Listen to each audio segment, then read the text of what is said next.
예, 안녕하세요. 세네탈출입니다. 김정은이 방중을 하고 난리가 났습니다.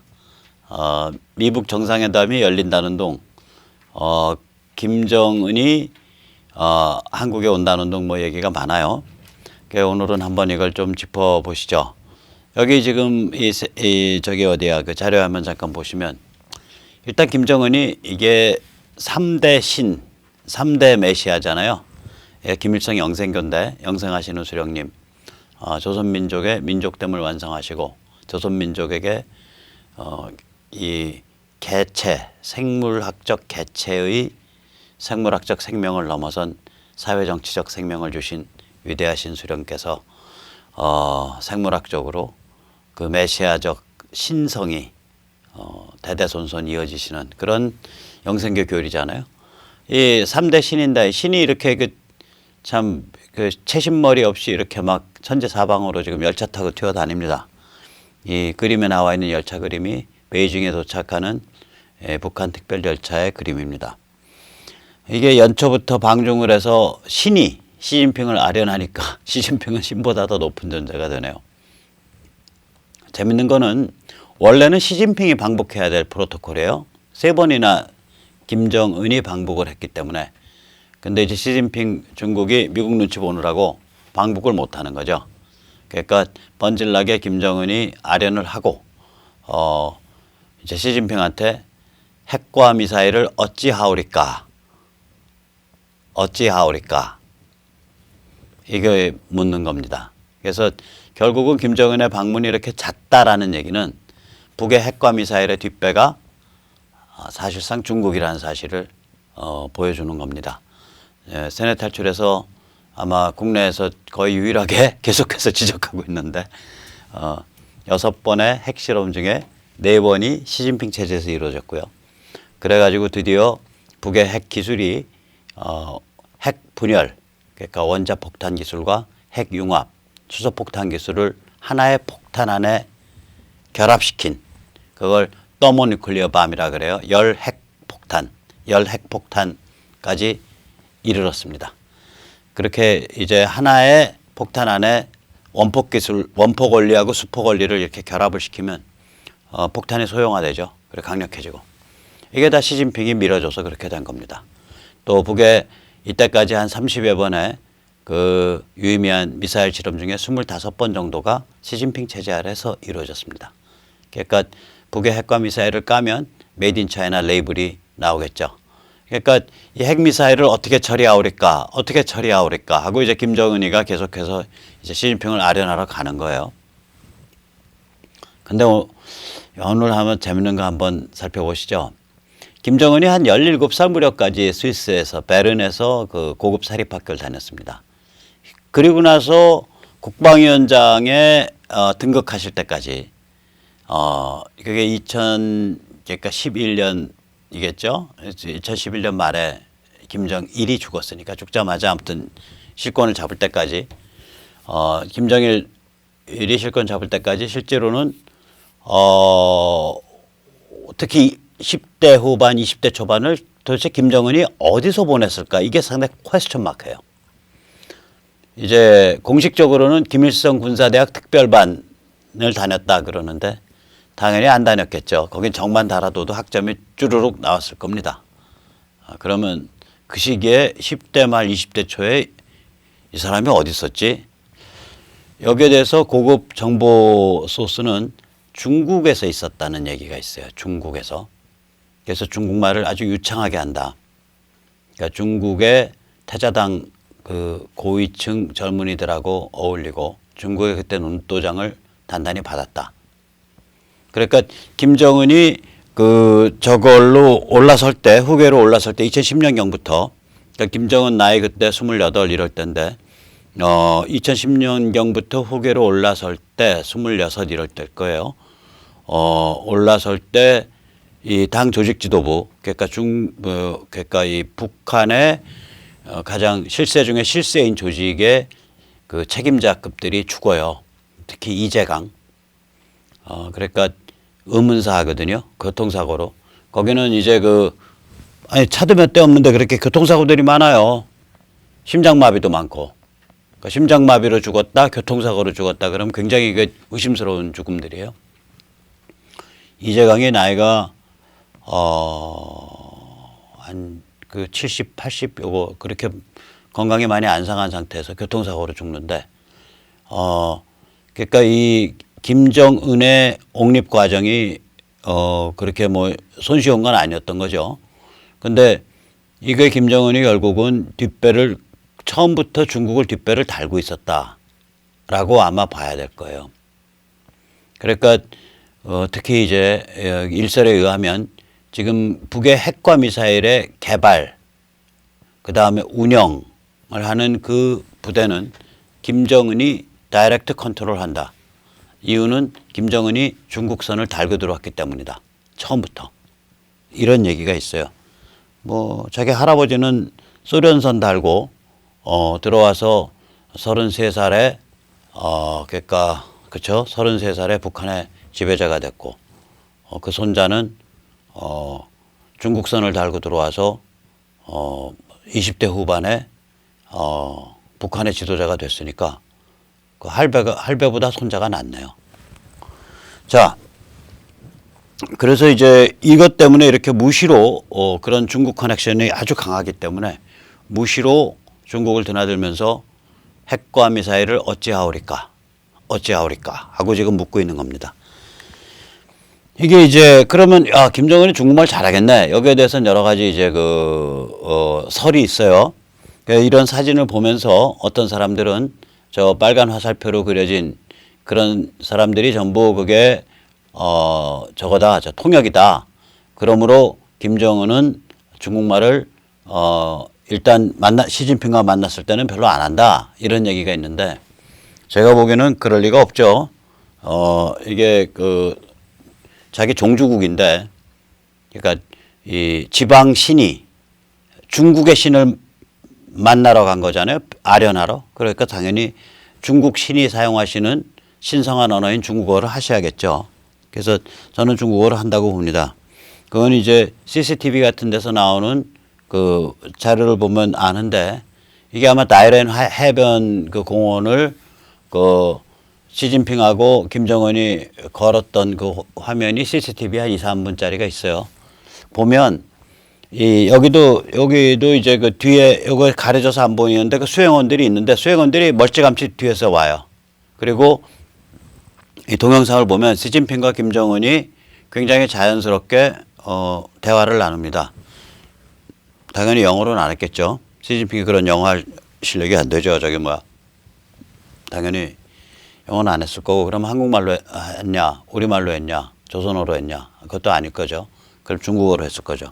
그래서 김정은이 그 중국 통이고 중국으로부터 어렸을 때부터 커넥션을 구축을 했고, 중국의 백업을 받아서 집권을 했고, 중국의 백업으로 핵과 미사일을 개발했고, 핵과 미사일 개발 및 운영 조직은 김정은이 그래서 다이렉트로 컨트롤한다. 이 얘기가 맞을 겁니다. 이 얘기가. 이게 제가 미국 쪽에 있는 그 중국 전문가로부터 들은 얘기거든요. 이런 얘기들을. 그래서 그 미국 쪽에 있는 중국 정보관은 사실상 김정은이 10대 후반에서 20대 초반까지 중국에 사실상의 유학을 했다. 그러니까 어느 대학 뭐 이런 데 적을 달았는지 혹은 중국 공산당 무슨 그 당교에 이렇게 앉아서 청강생으로 앉았는지 그건 모르지만 사실상의 그 유학을 했다 이렇게 얘기를 하더라고요. 자, 그런데 이렇게 시진핑을 아련해도 별로 그렇게 뾰족한 수가 없어요. 시진핑이 이게 일단 지금 죽을 맛이거든요. 지금 미중 무역전쟁 타결 뭐 협상이 진행되고 있고 잘 타결될 것 같다. 그래서 오늘 한국의 코스피도 올랐고 또 전날 그러니까 오늘 새벽에 미국의 그러니까 다우도 올랐죠. 많이 올랐어요. 그러나 저는 조금 퀘스천 마크가 있습니다. 일단 이 무역은 수단이고요. 타겟은 지정학과 인권입니다. 그러니까 이 지정학적 도발의 첫 번째 도발은 북한이고요. 두 번째 도발은 남사군도로 대표되는 중국의 일로 일대죠.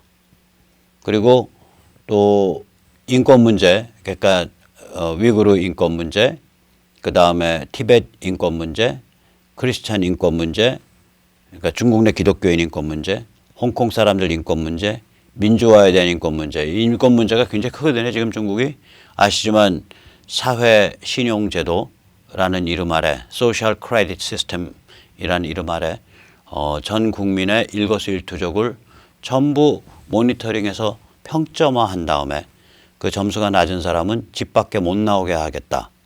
그러한 무지막지한 전체주의적 통제 체제로 회귀하고 있단 말이죠, 중국이. 이런 것들이 타겟이에요. 미국의 타겟이 무역 적자가 아니라고요. 그러니까 무역 적자는 수단이고 타겟은 북한 핵과 미사일. 지금도 무시무시한 얘기 하잖아요. 미국 고위 관료들이 하는 말이 김정은이 베이징 방문하니까 중국이 북핵 해결에서 중요한 역할, 파트너 역할을 할 수 있어요. 이러고 넘어가거든. 이게 무슨 얘기예요? 끔찍한 얘기 아니에요. 만약에 북핵이 좋은 말로 해결이 안 되면 그건 중국이 역할을 안 한 거다. 그러니까 결국 이거는 중국의 그 어깃장 내지는 중국의 그 미국에 대한 물먹이기에 지나지 않는다. 이렇게 이제 해석된다는 얘기거든요, 이게. 네가 알아서 할 거 아니야. 네가 잘 협조하게 돼 있는 거 아니야. 이 말이 그 무서운 얘기거든요. 그래서 이 수단인 무역, 경제적 수단이지만 실제 타겟은 북의 핵과 미사일, 그 다음에 일로일대로 나타나는 그 중국의 지정학적 도발, 그리고 중국 내의 그 인권이라든지 민주주의에 대한 탄압, 이런 게 타겟이란 말이죠. 이거는 10월 4일 펜스 부통령의 허슨 연구소 연설, 그게 비록 사설 연구소에서 한 연설이지만 백악관 홈페이지에 떠 있습니다. 그 연설 전문이. 거기에 보면 명확히 드러나요. 중국이 일당 독재 국가로서 국력 전체를 총력 동원해서 그러니까 인류 보편의 규범과 가치, 또 세계 질서, 세계 무역 질서, 그 다음에 중국 내의 인권과 민주주의, 이거를 사정없이 유린하고 있다. 이런 그 문맥에 쫙 계속 깔려 있거든요. 그러니까 이거는 이 본질이 지정학적인 거고 본질이 중국 내부의 인권의 문제 이런 거기 때문에 이런 것에 대한 이런 본질적인 이슈들에 대한 것에 대해서 중국의 명확한 답과 행보를 보이지 않으면 무역전쟁 자체가 쉽게 그러니까 해소되질 않는다고요. 아마 제가 어저께 그러더라고요. 이거 무역전쟁이 해소되겠냐 아니면 악화되겠냐. 그래서 제가 만약에 미국이라면 저는 해소도 안 시키고 악화도 안 시키고 이 정도 강도에서 계속 가겠습니다. 이 정도 강도만 가도 이 중국으로서는 지금 죽을 맛인데 여기서 이걸 더 악화시키면 당장 내일 죽어라 그러니까 얘가 반발할 거고 여기서 풀어버리면은 중국을 이 압력을 가해서 누르지 못하니까 효과가 없고 그러면 이 정도 강도 언저리에서 계속 갈 것 같은데요. 저는 그랬거든요. 지금 중국 사정이 심각해요. 이거 금융만 봐도 알아요. 그러니까 부채.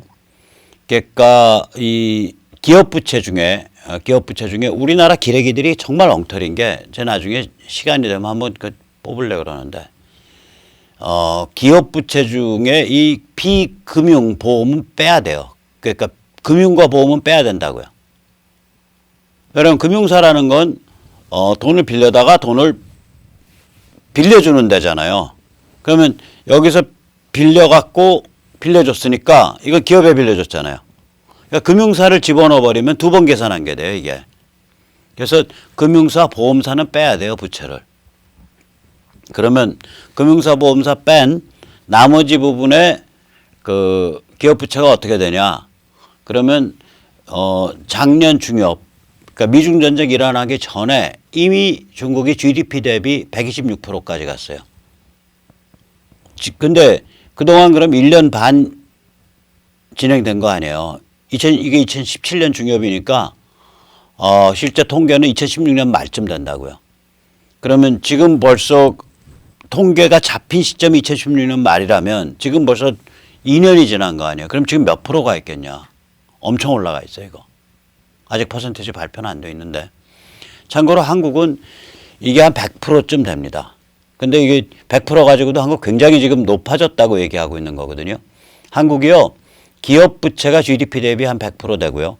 가계 부채가 GDP 대비 한 100% 되는 나라예요. 근데 중국은 이게 굉장히 악화되고 있어요. 최근 들어서. 최근 한 10여 년 사이에. 이 한국과의 차이를 보면요. 한국과의 차이를 보면 일단 같은 GDP 수준이 출발점이 다르잖아요. 한국은 3만 달러 정도 되고 중국은 8,700달러 정도 되니까. 그러니까 GDP 수준이 다르고 그다음에 출발점이 달라요. 무슨 얘기냐. 중국은 그전에도 계속해서 이 그래프 보시면 아시겠지만 이 한국이 최근에 이제 이 부채 GDP 대비 부채율이 기업 파트도 그렇고 가계 파트도 그렇고 좀 악화되는 추세거든요. 그래서 뭐 적신호가 왔다 그러는데 이 까만 바탕에 그려진 그림의 중간 지점이 언제쯤 되냐면 이게 2012년 되는 거예요. 중간 지점이 이제 시진핑 집권 시점이라고 보시면 돼요. 이 까만 그림의 중간 지점이. 예, 뭐 그럼 왼쪽이 아마 2002년 이렇게 될 거기 때문에 그래서 이 시진핑 체제 아래서 이게 가파르게 쫙 올라가고 있는 거예요. 이 기업 부채가 이 GDP 대비 부채율이. 그러니까 이게 지금 어느 정도 올라가는 거냐면 한 1년에 10%포인트 정도씩 올라가고 있는 거예요. 5년에 54%포인트. 1년에 한 8, 9%포인트 올라가고 있는 거예요. 복리 계산하면. 그러면 이게 무슨 얘기가 되냐. IMF가요. 통계를 뽑아봤어요. 그 전에 5년에 GDP 대비 부채율이 50%포인트를 넘어가면 100이면 100 모두 국가 파산했어요. 중국은 지금 그러니까 2012, 13년부터 시작해서 2003년부터 해서 5년 동안 그렇게 올라간 것뿐만이 아니라 그 전에 3, 4년도 이미 그런 급증 추세였다고요. 그러니까 GDP 대비 부채율의 급증 추세가. 그러니까 이 출발점 자체가 불량했어요. 최근 5년 구간 이전도 이미 불량했다 이거예요. 그래서 이게 중국이 이제 버블 상태거든요. 부실 채권 버블 상태예요.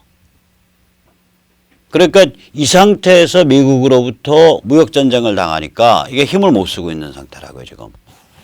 예를 들면 애플이 올해 1, 4분기 중국 내수 판매를 9조를 낮췄잖아요. 목표를 9조. 올해 그렇죠? 근데 이 9조를 낮춘 이유가 뭐냐면 이 중국 내수 판매 부진이거든요. 근데 이제 중국 가보면 이제 보통 서민들은 샤오미를 써요. 근데 그래도 영어 좀 하고 회사 생활 제대로 하고 중국 기준, 그러니까 예를 들어서 심천 기준 혹은 동관 기준, 그러니까 중국 그 광동성 제일 해외랑 제일 접촉 많은데 샹하이 기준 혹은 후지안 기준, 그러니까 샹하이, 복건, 후지안, 그 다음에 광동, 그러니까 심천, 동관, 광저우 이런 데들이 이제 중국에서 제일 해외 접촉이 활발한 데잖아요. 여기에 회사에서 괜찮은 엔지니어다 혹은 해외 바이어다 상대하는 세일즈맨이다 이러면은 대개 쓰는 폰이 애플이에요. 그러니까 이 사람들의 로망이라고요. 어저께 누가 이렇게 회의 때 아주 그 기막힌 농담을 하던데 시진핑이가 중국몽, 중국의 꿈 이렇게 떠들어왔잖아요. 그러니까 실제로 중국인들에 대해서 중국몽이 뭐냐, 꿈이 뭐냐 물으면은 상당수 특히 배운 사람일수록 꿈이 미국으로 이민 가는 거다. 그러니까 시진핑이 추천해온 중국몽과는 완전히 다르다 이거예요. 뭐 그렇게까지 말할 수 없어도 중국에서 그래도 좀 배웠다 그러고 월급 좀 많이 받는다 그러는 고급 화이트 칼라들의 그 폰이 뭔가 보면 다 애플이라고요. 보면 이걸 좋아해요. 애플 폰을. 자기가 세련돼 보이고 자기가 어떤 사회적 소셜 스테이터스가 있고 그 다음에 자기가 이런 개방적 서구 세계에 대해서 개방돼 있다 이런 것의 총체적 상징물이에요. 애플 폰이 중국 사람들한테 있어서는. 근데 이 그 애플폰이 그냥 판매가 이렇게 꼬라 박혔다는 얘기는 그러한 고급 그 엔지니어들, 고급 화이트 칼라, 고급 전문 지식 노동자들이 숫자가 줄어들고 있거나 크게 위축됐다는 소리잖아요, 이게. 그러니까 지금 이게 장난이 아니라가 중국 상태가.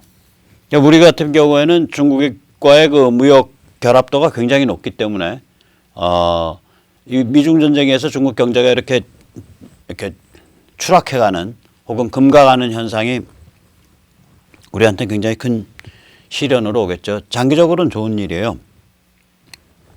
장기적으로는. 왜냐하면 중국이 저런 식으로 우리 거 다 뺏어가고 우리한테 못할 짓 하는 것보다는 요번에 한 10년에 걸쳐서 길이 드는 게 좋습니다. 또 그 과정에서 우리도 경제가 좀 더 체질이 튼튼해지겠죠.